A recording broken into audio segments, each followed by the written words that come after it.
This is 433 and beyond, where we go, what we collect when we're there, and what we notice together. I'm Andrew, and I'm here with my daughter. I'm Arwen. What are we going to talk about today, Arwen? We're going to talk about the National Park Service stamps. We have to take a minute now to remind everybody what we mean by stamps, because in our last video we were talking about cancellations and routinely called them stamps. Yes, and we're going to continue to do that. Because a stamp They are stamped. is an ink pad that you stamp something with. The Park Service calls those cancellations, and they call stickers stamps. I can see someone 30 years ago thinking this was a great, hey, it's a stamp and a cancellation, but that's still not how it works. Right. And I think in a dream world, 40 years ago, someone would have said, hey, we're going to release stamps, stickable, adhesive stamps. Stickers, otherwise known as stickers. Although they weren't always, they did used to be printed on that paper. They weren't always peel and stick stickers, to their credit. But they weren't lickable like a postage stamp. But in a dream world, 40 years ago, they would have said, hey, we're going to release these collectible, stickable stamps, like postage stamps. Yeah. Stamps a la postage stamps, one for every park unit. And then we have cancellations. And so obviously encouraging people to buy these stickers. And to visit them. And to visit them, you would get the sticker and you would put it in your book like a postage stamp. And then like a postage stamp, you would go to the park and you would cancel it. Nice. That does sound great. That would be great. Why doesn't that work? Well, first and foremost, they did not release all of the stamps at once. They released them annually in something called, put a picture, in something called the year stamp series. So like the 2025 stamp series, where they release 10 stamps a year, 10 of these stickers on their stamp series. Is it okay? One for each of the regions. They've broken up all the national parks into regions, into 9. There's the North Atlantic region, Mid-Atlantic, National Capital, Southeast, Midwest, Pacific Northwest and Alaska, Western, Rocky Mountain, and Southwest. They release one sticker for each of those regions, and then they release a national sticker stamp. There is a spot in your passport, if you have an official National Park Service passport, for these things, whether you have the classic or the collector's or the binder, whatever that one is called. In the collector's edition in particular, there is a designated spot. Part of what makes the collector's edition appealing is that there is a listed and labeled spot for each of the 433 units where you can put your cancellation, like we talked about in the last video, and you can put this annual stamp. The first problem that you run into is that they have not released them all for various reasons. They haven't hit the number yet. They haven't released 433 of these yet. I forget. Years, so that's 43 years. Yeah, they are not quite at 43 years. Presumably then you would think, oh, well, then they will, in a few years, get to that. Yep. However many, because they're releasing 9 of the regional stamps a year. So whatever, that in the next 10 years they would hit that. But they have released duplicates for certain units. For example, Acadia has had 2 annual stickers released. So twice the North Atlantic regional stamp has been Acadia. And the different regions have different numbers of stamps in them. So if the goal is to release 1 stamp per region, some are going to finish sooner than others, and you might think to yourself, oh, that's why they doubled up. That's why they've released, maybe 2 Acadias, because they're trying to keep everyone on pace. No, that's not how it's happened. They're not all going to finish at the same time. It is chaos. It's chaos. So that's one of the problems why that vision of it's the dogs, a stamp and a cancellation does not hold up. And what perhaps started all of this is that National Park Service will, well, first of all, they release on their website, you can also buy freestanding individual stamps, stickers, that you can put in your passport. So I could go on the website right now, and if I look up Acadia, there will be 3 options. I can buy the first annual release for Acadia, which you have to buy in the full sheet, but neither here nor there. I can buy the second year that has the annual Acadia sticker, or I can buy the single park release Acadia, which is not dated. It's its own sticker. It's a part. This is not part of the It's annual. but it is an official National Park Service sticker, but it is not part of this annual release. The collector's edition, and we'll put on the screen, it indicates pretty clearly, and perhaps in the classic edition too, that the box that they've given you is intended for these annual release stickers. Yes, very clearly. Yeah. Not accounting for the fact that you might have more than one of those, or that you might have this other official National Park Service sticker that you get. And when you go to a site, they are likely to have their own little stickers. This is from Valley Forge that I haven't put anywhere because I don't know where to put them. This is really what started all, was that I got these stickers thinking, oh, perfect. Where are you going to put it? I could put this in the annual sticker spot for Valley Forge in my passport. But then what happens when Valley Forge? Well, they have already had an annual release sticker, and if I got that, where would I put that? There are places for extra regional stamps. You can get extra blank pages to put in your book for that. You could put it there. And that's a perfectly reasonable solution. That's all. That gives you a place to put it, but it doesn't if you're trying to collect. Again, if you're trying to be coherent in your collection. Right. Then I think getting this sets the precedent. It's not a guarantee that every site is going to have. They in fact will not all have the same style. We've seen that happen. Yeah. They do not all have the same style of these like additional authorized, because they're sold in the National Park Service.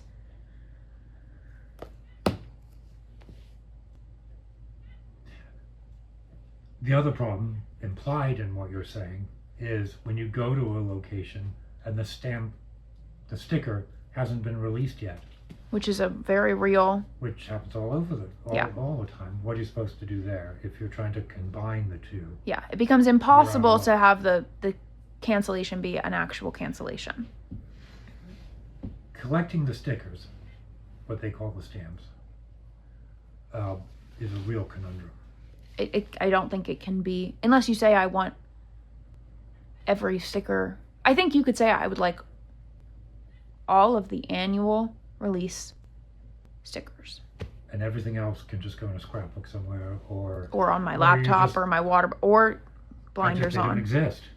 Which I think, had I made that decision, my life would be simpler now. Yeah. It's important also to know that traveler site we talked about last episode isn't concerned with the stickers. They may have a list somewhere. But they're But it's they will allow you to track it, but it's certainly not, or maybe they won't. They may or may not allow you to track, but it's certainly not their focus. There is also an issue that I'm sure is contributing to this, that the passport is affiliated with the National Park Service, certainly supported by, but produced by another company. So we had a technical glitch there. I actually ran out of memory on my iPad. We had a lot of stuff that you've just heard. Let's wrap it up. Let's bring this plane in. Yeah, and we'll continue talking about this. This is not the only time we're going to talk about these by any means.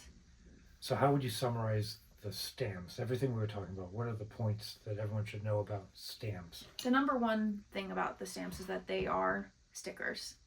They are not stamps. Point blank. We're going to alternate what we call them. We will try to make it evident what we're talking about. We'll try to use the officially approved language, but they are stickers, not stamps. I often call them sticker stamps. Right. And remember, this is confusing because the stamp, the ink stamp, is called a cancellation. So, okay. All right, good. So, first point. Second point. Some units have not had their annual release stamp, their regional stamp released, sticker released Some have had more than one annual That's right. release. Yes, we talked about that a little bit. Yes, like Acadia that has had 2, for example. But there's several that have had 2. And many, if not all units, many units, have additional official national park stamp stickers released, and there are site-specific stickers that you can often buy on location. Right. So in addition to the duplication in the annual releases, there are site-specific stickers that are not rogue. They're not like some guy just made them up. They're part of their official units. But now you have to figure out where to put them. For example, in Valley Forge, there is an annual release sticker that's been released.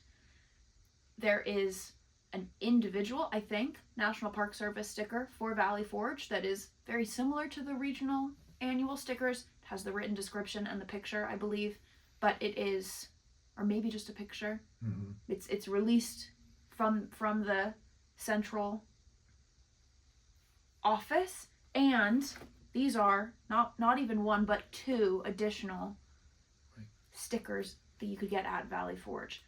It's chaos. It's chaos. Maybe some of that is because we know the National Park Service doesn't operate the passport system.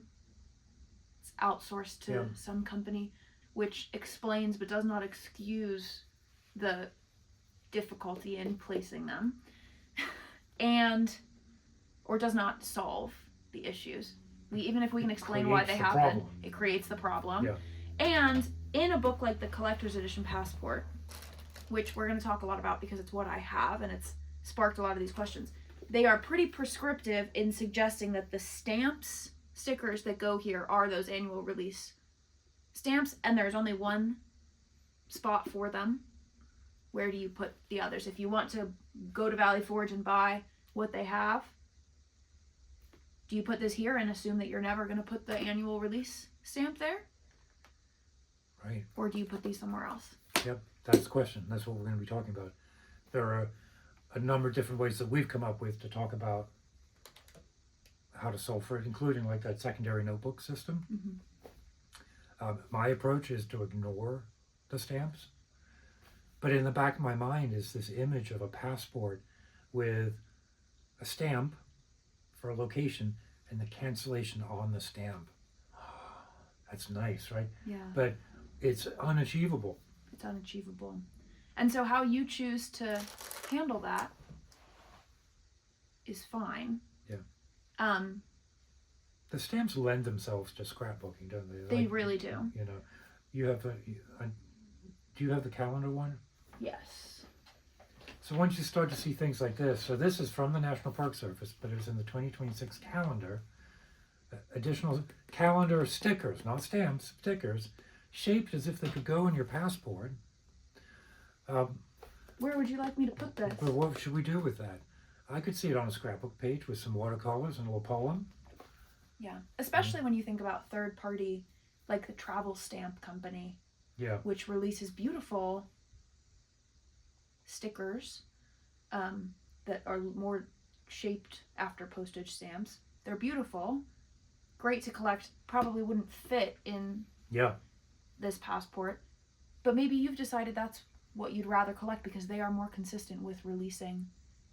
They are actively releasing stickers. You're saying use the third-party stickers in your national passport. It's an option. Wow, that is bonkers.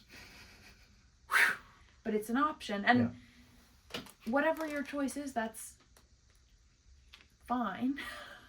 It is. We're struggling with figuring out what we want to do with these. Like I say, my solution right now is to just ignore them because I'm a cancellation guy. And my solution is to hang on to these in a panic for closer to a year than no time at all at this point, more than 6 months. Yeah. Unable to decide where to put them. Just think what it's going to be like when we've been to Shenandoah. You could end up with 50 stickers for one location in your passport. Yeah. And I think part of what this brings up for me, and maybe for you, is that once you put the sticker in, you have committed to that. I can't take it out. No. And the same is true with the cancellation, but the footprint's smaller. These stickers, I think, are really just, what if I put one of these stickers in my Valley Forge spot and then I decide, you know what, I want to collect all of the annual regional stamps. I'm going to have one spot that has a different one. Or glue it over. Yeah, that's not good. That's not good, is it? Bothers me. Yeah. So that's where I feel I am right now with the stamps. Undecided. Paralyzed by my indecision. Yeah, I don't know how we're going to solve for that. Again, our DC trip, we may end up with a dozen of these. I'm sure we will. And you'll be compelled to come up with an answer. Doing nothing is an answer as well. That is my answer right now. Keeping them in a notebook is a perfectly good answer. Mm-hmm. And this, we have an upcoming video, which is unboxing the American Revolution passport, which also has stickers associated. They're 250th commemorative stickers for the 250th anniversary. Is that it for stamps? That's and it stickers? for now. Certainly, Yeah, there's more to say. As we collect more of these, as we go to these places, we're going to keep coming back. But this is one of the questions that we're going to be asking: is what to do with these gosh darn stickers. Yeah. So if you figured it out, if you have a solution, we'd love to hear. Good.